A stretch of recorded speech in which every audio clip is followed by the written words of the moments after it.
শাসকীয় বিজেপি চৰকাৰৰ মুখত পৰিৱৰ্তনৰ শ্লোগান কিন্তু লখিমপুৰ লোকসভা সমষ্টিৰ 126 নম্বৰ বিধানসভা সমষ্টিত আজিও পৰিৱৰ্তন হোৱা নাই। লখিমপুৰ লোকসভা সমষ্টিৰ অন্তৰ্গত অমৰপুৰত আজিও উন্নয়ন হোৱা নাই। হদিয়াৰ অমৰপুৰৰ পৰা এই সন্দৰ্ভত আমাৰ সাংবাদিক জিতুল দত্তই যুগুত কৰা এখন প্ৰতিবেদন চাই লওঁক আহক। লখিমপুৰ লোকসভা সমষ্টিৰ অন্তৰ্গত এটা গুৰুত্বপূৰ্ণ অঞ্চল হৈছে অমৰপুৰ।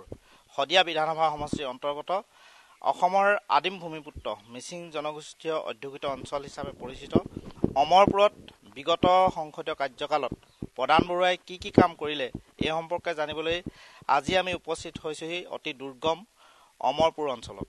অমৰপুৰ ৰাইজৰ জনসাধাৰণে ক'ব, অমৰপুৰৰ জনসাধাৰণে সাংসদ প্ৰধান বৰুৱাক আজি ৰিপৰ্ট কাৰ্ড দিব। দৰাচলতে তেওঁ বিগত সংসদীয় কাৰ্যকালত অমৰপুৰ অঞ্চলৰ উন্নয়নৰ বাবে কি কাম কৰিলে আমি ৰাইজৰ পৰা জানিবলৈ চেষ্টা কৰিম।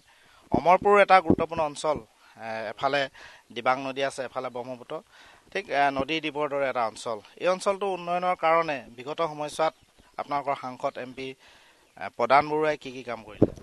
প্ৰথমে আমি প্ৰতিদিন টাইমক ধন্যবাদ আৰু কৃতজ্ঞতা জ্ঞাপন কৰিছোঁ। আপোনালোকে এই দুৰ্গম অঞ্চললৈ আহি জনসমাজত আমাৰ এই পিছপৰা যে একেবাৰে এটা অঞ্চল আছে, এই অঞ্চলটোক ৰাইজৰ আগত অৱগত কৰাৰ কাৰণে কৃতজ্ঞতা জ্ঞাপন কৰিছোঁ। আপোনালোকে আজি দেখিবলৈ পাইছে যে অমৰপুৰ প্ৰাথমিক স্বাস্থ্য কেন্দ্ৰ, এই কেন্দ্ৰটো আজি প্ৰতিষ্ঠা কৰাৰ প্ৰায় আপোনাৰ 10 বছৰ মানে হ'ল, আজিলৈকে শুভ উদ্বোধন হোৱা দেখা নগ'ল। কিন্তু এজন চৰকাৰে ডক্তৰ হিচাপে মানে নিয়োগ কৰি থৈছে, তেখেতকো কোনো উপযুক্ত চিকিৎসাৰ ইয়াত ব্যৱস্থা নাই। আৰু AM বাইদেউসকল, তেখেতসকলে প্ৰতি মাহৰ বুধবাৰে ইয়াত আহে আৰু গুচি যায়। গতিকে ইয়াত কোনো ধৰণৰ চিকিৎসা পাতিৰ ব্যৱস্থা আজিলৈকে আমি হোৱা দেখা নাই।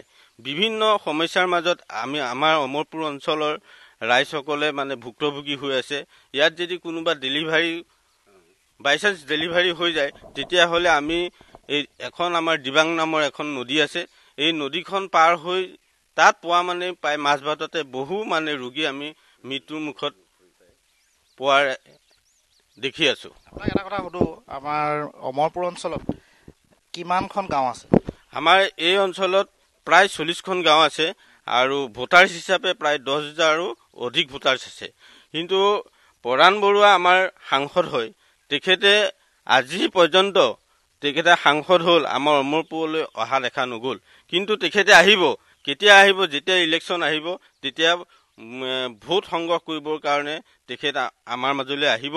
আৰু তেখেতসকলে আমাক চৰকাৰী যিকোনো কৰ্তৃপক্ষই আমাৰ অমৰপুৰবাসীক ভোট বেংক হিচাপে ব্যৱহাৰ কৰি আহিছে।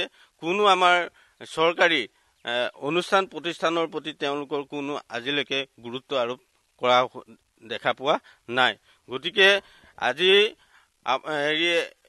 প্ৰধানমন্ত্ৰী নৰেন্দ্ৰ মোদী ডাঙৰীয়াই বিকশিত ভাৰত আৰু মুখ্যমন্ত্ৰী হিমন্ত বিশ্ব শৰ্মাই বিকশিত অসমৰ কথা তেওঁলোকে মুখে মুখে জলপট কৰি কৈ থাকে, কিন্তু প্ৰকৃতাৰ্থত বিকশিত অসম হৈছে নে নাই, এই অঞ্চললৈ আহি পেলাই তেওঁ যদি চায় তেতিয়াহ'লে ইয়াৰ সম্পূৰ্ণ আৰু এয়া বিকশিত অসমৰ সংজ্ঞা দাঙি ধৰিছে অমৰপুৰৰ জনতাই। জিতুল দত্ত, আপোনাক ধন্যবাদ জনাইছোঁ।